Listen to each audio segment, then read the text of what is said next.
ಬಗ್ಗೆ ಪ್ರಾಡಕ್ಟ್ ಇಟ್ಕೊಂಡು ಒಂದು ಆರೋಪ ಮಾಡಿದ್ದಾರೆ. ನೀವು ನೋಡಿರ್ಬೋದು ವೈರಲ್ ಆಗಿದೆ.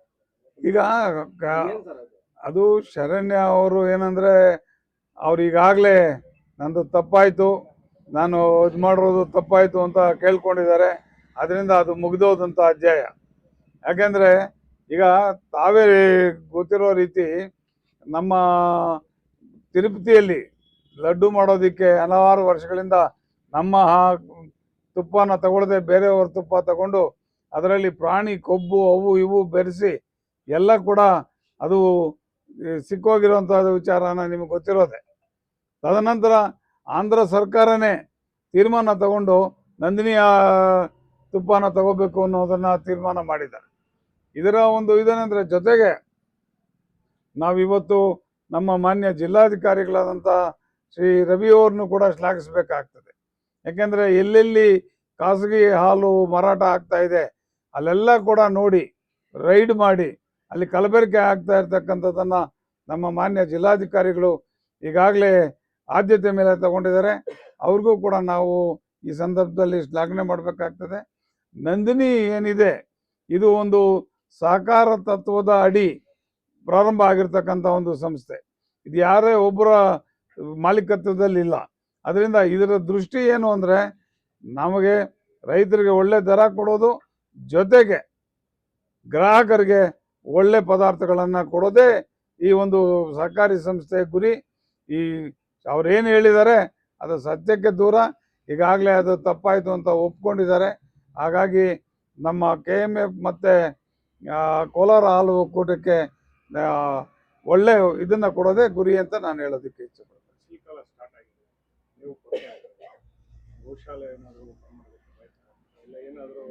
ಈಗ ನಾವು ನಮ್ಮ ಒಂದು ಕೋಲಾರ ಹಾಲು ಒಕ್ಕೂಟದಿಂದ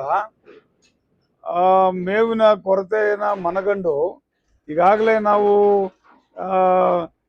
ಯಾರು ತಮ್ಮ ಹೊಲದಲ್ಲಿ ಮೆಕ್ಕೆಜೋಳವನ್ನು ಇವನ್ನ ಹಾಕ್ಕೊಳ್ತಾರೋ ಅವರಿಗೆ 3,000 ರೂಪಾಯಿ ಪ್ರೋತ್ಸಾಹ ಧನವನ್ನು ಕೊಡ್ತಾ ಇದ್ದೀವಿ. 3,000 ರೂಪಾಯಿ ಪ್ರೋತ್ಸಾಹ ಧನವನ್ನು ಕೊಟ್ಟು ಸಬ್ಸಿಡಿ ದರದಲ್ಲಿ ರೈತರಿಗೆ ವಾಟರ್ ಸಿಕ್ಕೋ ರೀತಿ ಮಾಡಿದ್ದೀವಿ ಈಗಾಗಲೇ.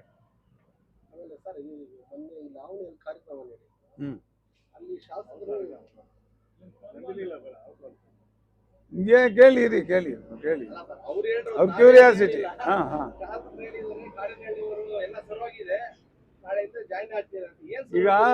ಈಗ ಕಾಡೇನಹಳ್ಳಿವರೆಗೂ MLA ಅವ್ರಿಗೂ ಆಗಲಿ ನಮ್ಮ ಮಿತ್ರರಾದಂಥ ಶ್ರೀನಿವಾಸ ರೆಡ್ಡಿ ಅವರು ಸರಿ ಹೋಗುವಂಥದ್ದು ಏನಿಲ್ಲ.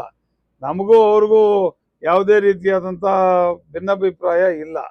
ಕೆಲವು ಸಂದರ್ಭಗಳಲ್ಲಿ ನಾವು ನಮ್ಮದೇ ಪೂರ್ವ ನಿಗದಿತವಾದಂಥ ಕಾರ್ಯಕ್ರಮಗಳಿರ್ತವೆ. ಅದರಿಂದ ಕೆಲವೊಂದು ಸಂದರ್ಭದಲ್ಲಿ ನಾವು ಸೇರ್ಪಡೆ ಆಗೋಕ್ಕಾಗಲ್ಲ ಅಷ್ಟೇ. ನಾವು JDS ಇದರಲ್ಲಿದ್ದೀವಿ, ಶಾಸಕರು ಕೂಡ JDS ಪಕ್ಷದಲ್ಲಿದ್ದಾರೆ. ಹಾಗಾಗಿ ನಮ್ಮಲ್ಲಿ ಯಾವುದೇ ರೀತಿಯಾದಂಥ ಸಮನ್ವಯ ಕೊರತೆ ಇಲ್ಲ. ನಾವು ಮುಂದಿನ ದಿನಗಳಲ್ಲಿ ಅಂದರೆ ಆ ಸಂದರ್ಭದಲ್ಲಿ ಬೇರೆ ಕಾರ್ಯದಲ್ಲಿ ಇದ್ದಿದ್ದ ಕಾರಣದಿಂದ ನಾವು ಭಾಗಿಯಾಗಿರಲಿಲ್ಲ. ಮುಂದಕ್ಕೆ ಇನ್ನು ಚುನಾವಣೆಗಳು ಎಲ್ಲ ಬರ್ತಾ ಇದೆ, ಎಲ್ಲ ಒಗ್ಗಟ್ಟಾಗಿ ಮಾಡುವಂಥ ಸಂದರ್ಭ ಇರ್ತದೆ. ಈಗ ಹೊಸ ಪ್ರಯತ್ನ ಏನು ಎಲ್ಲಿ ಪ್ರಾಬ್ಲಮ್ ಇದೆಯೋ ಅಲ್ಲಿ ಒಂದು ಮೊಬೈಲ್ ಟೈಪ್ ಅಧಿಕಾರಿಗಳನ್ನು ತೋರಿಸ್ಕೊಂಡು ಬಸ್ ಮಾಡಿ ಒಂದು ಪ್ರವಾಸ ಮಾಡುವಂಥ ಕಾರ್ಯಕ್ರಮಕ್ಕೆ ತಾವು ಜೋಡಿಸ್ಬೋದು. ಶಾಸಕರು ಈಗಾಗಲೇ ಅದನ್ನು ನಾನು ಇದರಲ್ಲಿ ನೋಡಿದೆ, ನಿಮ್ಮ ಯೂಟ್ಯೂಬಲ್ಲೇ ನೋಡಿದೆ. ಏನೋ ಇದು ಮಾಡಿ ಹೋಗೋಕೆ ಎಲ್ಲ ರೆಡಿ ಆಗ್ತಾ ಇದ್ದಾರೆ ಅಂತ. ಸಮಯ ಸಂದರ್ಭ ನೋಡಿಕೊಂಡು ನಮಗೆ ಸರಿ ಹೋಗುವಂಥ ಸಮಯ ಆಗಿದ್ದರೆ ಅದರಲ್ಲಿ ಭಾಗವಹಿಸೋದಕ್ಕೆ ಪ್ರಯತ್ನ ಪಡ್ತೇವೆ. ಅದರಲ್ಲಿ ಏನಿದೆ ನನಗೆ ತಿಳಿಸಿದ್ದಾರೆ.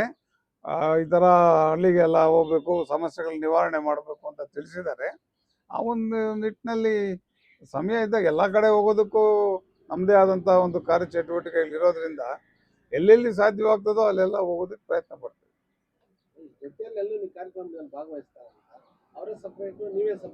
ಹಾಗೇನಿಲ್ಲ. ಈಗ ಶಾಸಕರು ಬಿಸ್ನೆಸ್ ಫೀಲ್ಡಲ್ಲಿರೋರು ಹಲವಾರು ಕಾರ್ಯಕ್ರಮಗಳು ಅವ್ರಿಗೆ ಇರ್ತವೆ. ಆ ಒಂದು ನಿಟ್ಟಿನಲ್ಲಿ ನಮಗೇನು ಕೆಲವೊಂದು ಜರೂರಾಗಿ ಮಾಡುವಂಥ ಕಾರ್ಯಗಳಿರ್ತವೆ. ಆ ಸಂದರ್ಭದಲ್ಲಿ ಅವರು ಬರೋಕ್ಕಾಗಿರಲ್ಲ, ನಾವು ಕೆಲವೊಂದು ಸಂದರ್ಭದಲ್ಲಿ ಹೋಗೋಕ್ಕಾಗಿರಲ್ಲ ಅಷ್ಟೇ. ಯಾವುದೇ ರೀತಿಯಾದಂಥ ನಮ್ಮ ನಡುವೆ ಭಿನ್ನಾಭಿಪ್ರಾಯ ಏನಿಲ್ಲ.